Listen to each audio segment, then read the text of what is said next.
Hello friends, स्वागत है आप सभी का हमारे YouTube channel sociology education classes में। और आज की वीडियो में मैं लेकर आया हूं बीए फाइनल ईयर का पॉलिटिकल साइंस का question paper, principles of public administration. इसका पेपर कोड है A338। 2018 का क्वेश्चन पेपर है ये पॉलिटिकल साइंस का, फॉर प्राइवेट स्टूडेंट्स। तो इसके जो शुरू के 50% थे वो मैंने पिछली वीडियो में करा दिए थे, और इस वीडियो में जो हमारे बचे हुए 50% थे लास्ट के, वो देखेंगे हम।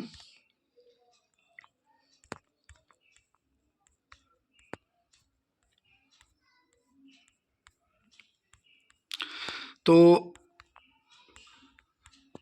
क्वेश्चन नंबर 50 है हमारा, वैज्ञानिक प्रबंध का जनक कौन है? तो इसमें ऑप्शन डी राइट हो जाएगा, फ्रेडरिक विंसलो टेलर। डी वाला ऑप्शन राइट हो जाएगा, फ्रेडरिक विंसलो टेलर। अगला प्रश्न है, संगठन के आधार के संबंध में पहली बार 4P बताने वाला विद्वान कौन है?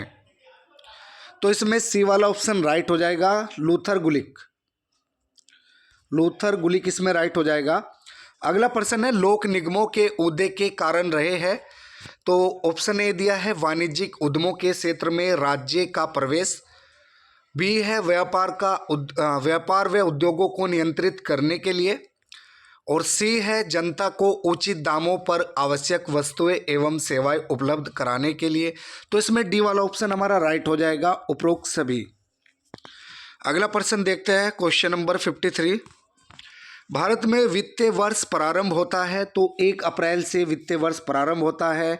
इसमें सी ऑप्शन राइट हो जाएगा। अगला प्रश्न है, पद सोपान को स्केलर प्रक्रिया का नाम किसने दिया है? तो इसमें बी वाला ऑप्शन राइट हो जाएगा, मूने एवं रैले। ठीक है, बी वाला ऑप्शन राइट हो जाएगा, मूने एवं रैले। और ये 2024 और 2022 में भी पूछा गया है। ठीक है, ये वाला प्रश्न 2024 और 2022 में पूछा गया है। अनौपचारिक संगठन की विशेषता है, तो नेतृत्व, व्यक्तिगत और भावनात्मक संबंध, सामाजिक आर्थिक ढांचा। तो डी वाला ऑप्शन इसमें राइट हो जाएगा, उपरोक्त सभी। ठीक है, तीनों ही अनौपचारिक संगठन की विशेषताएं हैं, तो डी वाला ऑप्शन इसमें राइट हो जाएगा, उपरोक्त सभी। समन्वय के साधन है, तो संचार, नियोजन, वित्त मंत्रालय, ये तीनों ही समन्वय के साधन है, तो डी वाला ऑप्शन इसमें राइट हो जाएगा, उपरोक्त सभी। अगला प्रश्न है, निम्न में से कौन नौकरशाही का आलोचक नहीं है?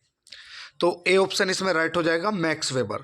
ठीक है, मैक्स वेबर नौकरशाही के आलोचक नहीं है। निम्नलिखित में से कौन तुलनात्मक लोक प्रशासन का पिता माना जाता है? तो वुडरो विल्सन। ठीक है, ए वाला ऑप्शन राइट हो जाएगा, वुडरो विल्सन। FM मार्क्स द्वारा कितने प्रकार की नौकरशाही बतलाई गई है? तो सी वाला ऑप्शन राइट हो जाएगा, 4। FM मार्क्स ने 4 प्रकार की नौकरशाही बताई है, 4 प्रकार बताए हैं नौकरशाही के। सी वाला ऑप्शन इसमें राइट हो जाएगा। और ये वाला क्वेश्चन भी मोस्ट इंपॉर्टेंट है, कई बार रिपीट हुआ है। आई थिंक 2023 और 2024 दोनों ही क्वेश्चन पेपर में आए हैं ये। अगला प्रश्न है, केंद्रीय अन्वेषण ब्यूरो की स्थापना किस वर्ष में हुई? तो 1963 ईस्वी में। बी वाला ऑप्शन राइट हो जाएगा, 1963 में। अगला प्रश्न है, केंद्रीय सतर्कता आयोग की स्थापना हुई थी? तो इसमें 25 अगस्त 1998 दिया है ए ऑप्शन। बी ऑप्शन दिया है 1 सितंबर 1999। और सी वाला ऑप्शन है 1 जनवरी 2000। और डी वाला ऑप्शन है 15 अगस्त सन 2000। ये चारों ही ऑप्शन गलत है, और इसका सही आंसर क्या हो जाएगा? केंद्रीय सतर्कता आयोग की स्थापना कब हुई थी? तो ये हुई थी फरवरी 1964 में। ठीक है, फरवरी 1964 में। इसका राइट आंसर क्या होगा हमारा? फरवरी 1964। और जो ये ऑप्शन दे रखे हैं चारों, ये गलत है, तो सही ऑप्शन होगा इसका फरवरी 1964। केंद्रीय सतर्कता आयोग की स्थापना फरवरी 1964 में हुई थी। योग्यता के आधार पर भारत में भर्ती प्रथा को अपनाया गया वर्ष? तो 1921। ठीक है, 1921 हो जाएगा, सी वाला ऑप्शन राइट हो जाएगा। भारत में राष्ट्रीय विकास परिषद एक है, तो क्या है? स्टाफ अभिकरण। ए वाला ऑप्शन राइट हो जाएगा। अगला प्रश्न है, निम्नलिखित में से कौन सा कथन भारत के महान्यायवादी के संबंध में सत्य है? तो इसमें कूट दिए नीचे, तो सी वाला कूट हमारा सही हो जाएगा। ठीक है, सी वाला कूट क्या है? पहला और दूसरा, पहला और दूसरा। ठीक है, वह देश का उच्चतम विधि अधिकारी है, और दूसरा क्या है? उसे राष्ट्रपति द्वारा पद से सर्वोच्च न्यायालय के न्यायाधीश के समान आधारों पर तथा समान प्रक्रिया के अंतर्गत हटाया जा सकता है। ठीक है, तो इसमें हमारा कूट कौन सा सही हो जाएगा? सी वाला, पहला और दूसरा। अगले प्रश्न पर बढ़ते हैं, अपना अगला प्रश्न देखते क्या है। निम्न में से नेतृत्व के किस गुण को बर्नार्ड ने प्रतिपादित किया है? तो ऑप्शन ए क्या दिया है? जीवन शक्ति एवं सहन शक्ति। अगला प्रश्न है निर्णयन की शक्ति, और सी है प्रत्ययकारी, और ऑप्शन डी है उपरोक्त सभी। तो इसमें डी वाला ऑप्शन राइट हो जाएगा, उपरोक्त सभी। ठीक है, ये जो हमारे जीवन शक्ति एवं सहन शक्ति और निर्णय की शक्ति, प्रत्ययकारी, ये सब क्या है? नेतृत्व के गुण को बर्नार्ड ने प्रतिपादित किया है। ठीक है, तो इसमें उपरोक्त सभी हो जाएगा, डी वाला ऑप्शन हमारा सही हो जाएगा। अगला प्रश्न है निम्न में से किसने यह कहा है? बहुत सी अन्य वस्तुओं के समान प्रशासन भी अपने अंतिम विश्लेषण में एक मानवीय समस्या है, जिसका संबंध सांख्यिकीय आंकड़ों से नहीं वरन मनुष्य से है। तो इसमें ऑप्शन ए दिया है नरेंद्र मोदी, और ऑप्शन बी इंदिरा गांधी है, और ऑप्शन सी जवाहरलाल नेहरू, और ऑप्शन सी है सुषमा स्वराज। तो इसका सही आंसर हो जाएगा हमारा जवाहरलाल नेहरू। ठीक है, तो सी वाला ऑप्शन राइट हो जाएगा इसमें, जवाहरलाल नेहरू। किसका कथन है ये? जवाहरलाल नेहरू का। अगला प्रश्न है बजट पास करने की प्रक्रिया में निम्न में से कौन सा एक विधानमंडल के अधिकार क्षेत्र में नहीं है? तो इसमें डी वाला ऑप्शन राइट हो जाएगा हमारा, मांगों की वृद्धि करना। अगला प्रश्न देखते हैं निम्नलिखित में से किसने यह कहा? किसी भी प्रजातंत्र में विशुद्ध, कुशल तथा निष्पक्ष प्रशासन के बिना कोई भी योजना सफल नहीं हो सकती। तो किसने कहा यह?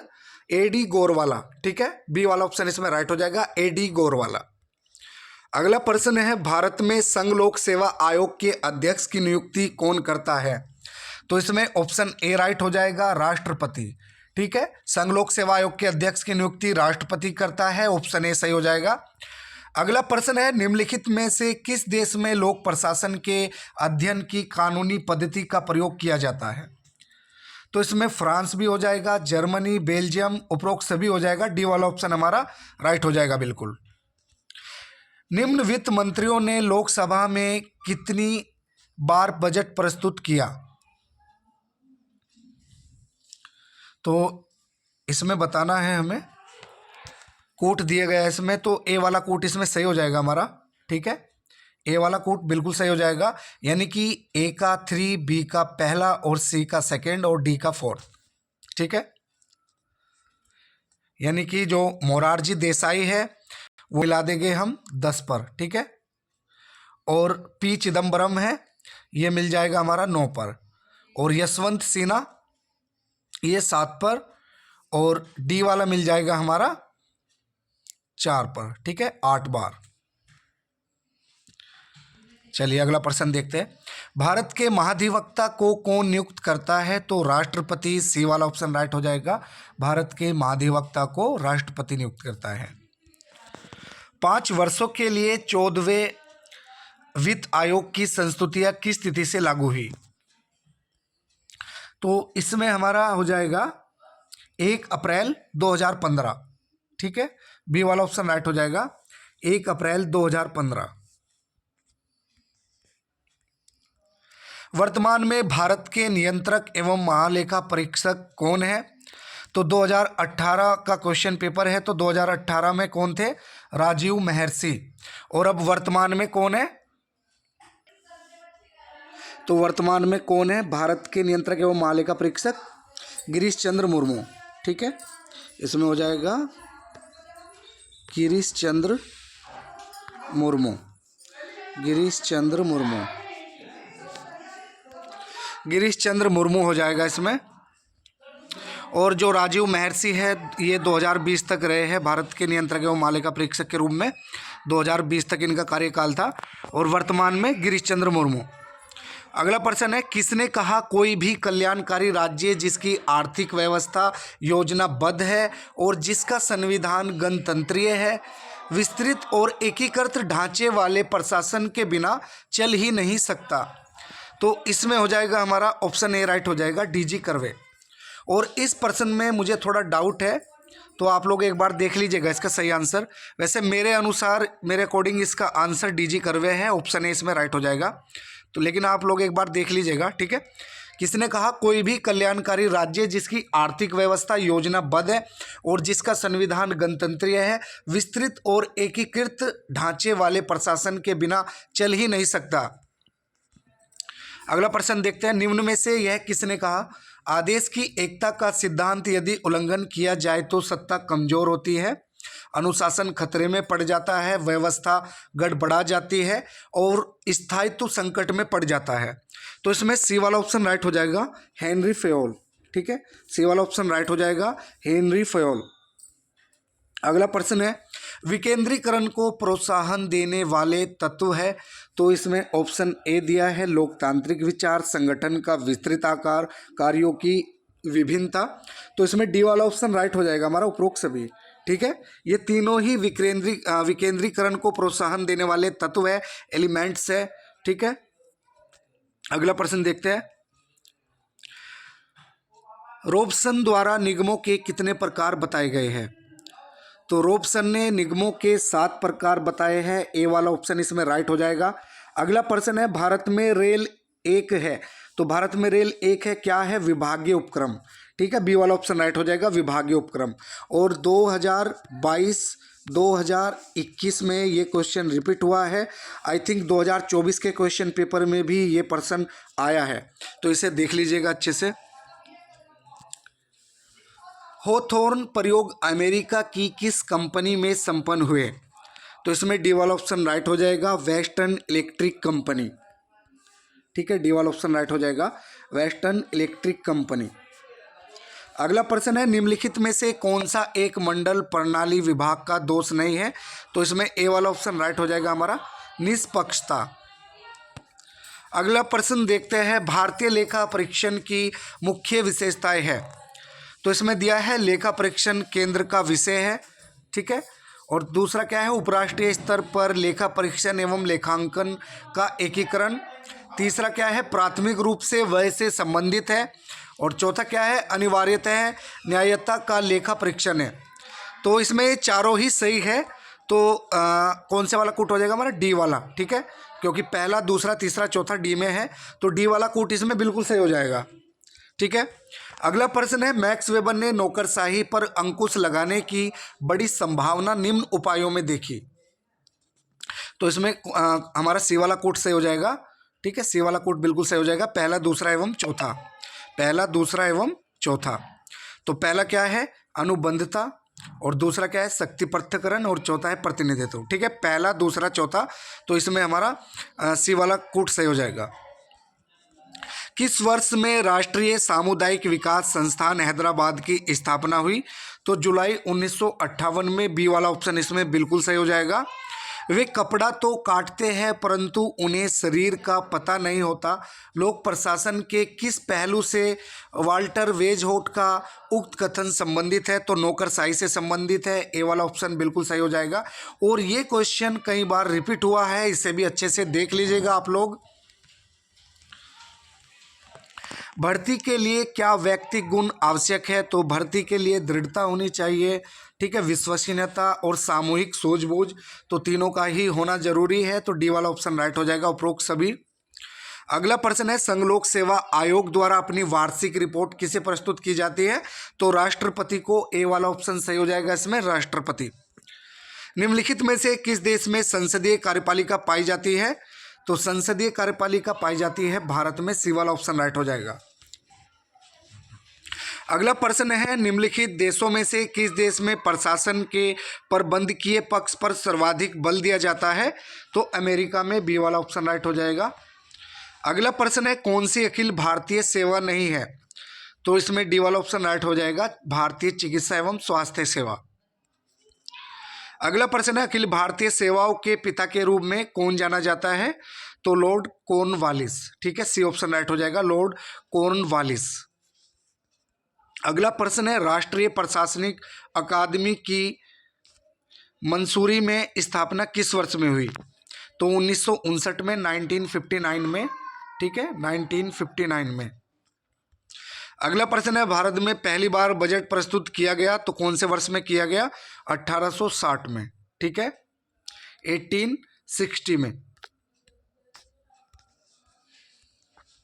निम्नांकित में से कौन सा लोक प्रशासन पर कार्यपालिका नियंत्रण का उपकरण नहीं है? तो इसमें सी वाला ऑप्शन राइट हो जाएगा, सूत्र अभिकरण।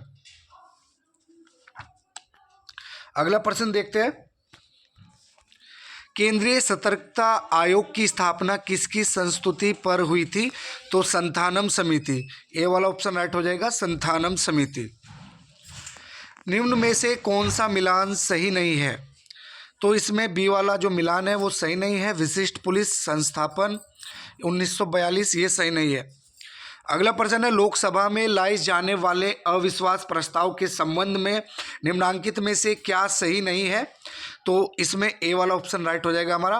क्या दिया है कि इस प्रस्ताव को लाने के कारण बताने आवश्यक है। ठीक है, अगला प्रश्न देखते हैं, 98। निम्नांकित में से कौन से कथन अतारांकित प्रश्नों के बारे में सही नहीं है?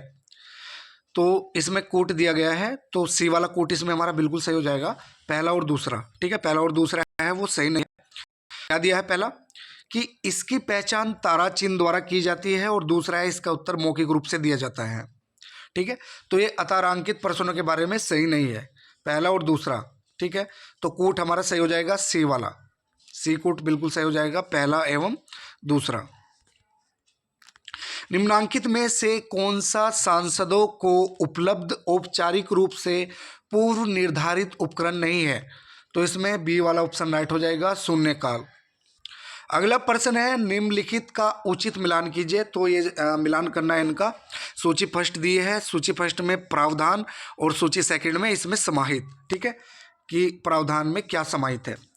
अब सर्वोच्च न्यायालय का आज्ञापत्र अधिकार क्षेत्र दिया है, और सरकार के विरुद्ध वाद उच्च न्यायालय का आज्ञापत्र अधिकार क्षेत्र, और न्यायिक पुनरावलोकन, ठीक है, की शक्ति का स्रोत। तो इसमें कूट दिया है हमारा, कूट बताना है कौन सा कूट इसमें सही है। तो इसमें हमारा हो जाएगा सर्वोच्च न्यायालय का आज्ञापत्र अधिकार क्षेत्र, तो ये अनुच्छेद 32 हो जाएगा। ठीक है, सर्वोच्च न्यायालय का आज्ञापत्र अधिकार क्षेत्र, तो ये अनुच्छेद 32 हो जाएगा, यानी कि ए का 4 नंबर पर मिलान हो जाएगा। ठीक है, अगला है बी वाला, सरकार के विरुद्ध वाद। तो ये कौन से अनुच्छेद पर मिलेगा? सरकार के विरुद्ध वाद मिलेगा अनुच्छेद 300 पर।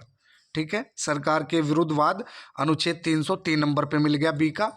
और सी का उच्च न्यायालय का आज्ञापत्र अधिकार क्षेत्र, ये किस पर मिला देंगे? ये अनुच्छेद 226 पे मिल जाएगा। ठीक है, अनुच्छेद 226 यानी कि 2 नंबर पर मिल जाएगा।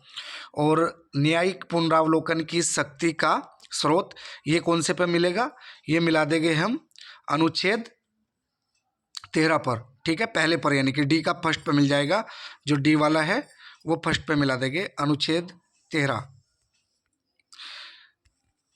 तो इसमें हमारा कोट सही हो जाएगा, ए का 4, बी का 3 और सी का 2 और डी का फर्स्ट। ठीक है, तो सी वाला इसमें हमारा सही हो जाएगा, सी वाला कोट बिल्कुल सही हो जाएगा, ए का 4 नंबर पर, बी का 3rd और सी का 2nd और डी का 1st। तो सी वाला कोट इसमें बिल्कुल सही हो जाएगा।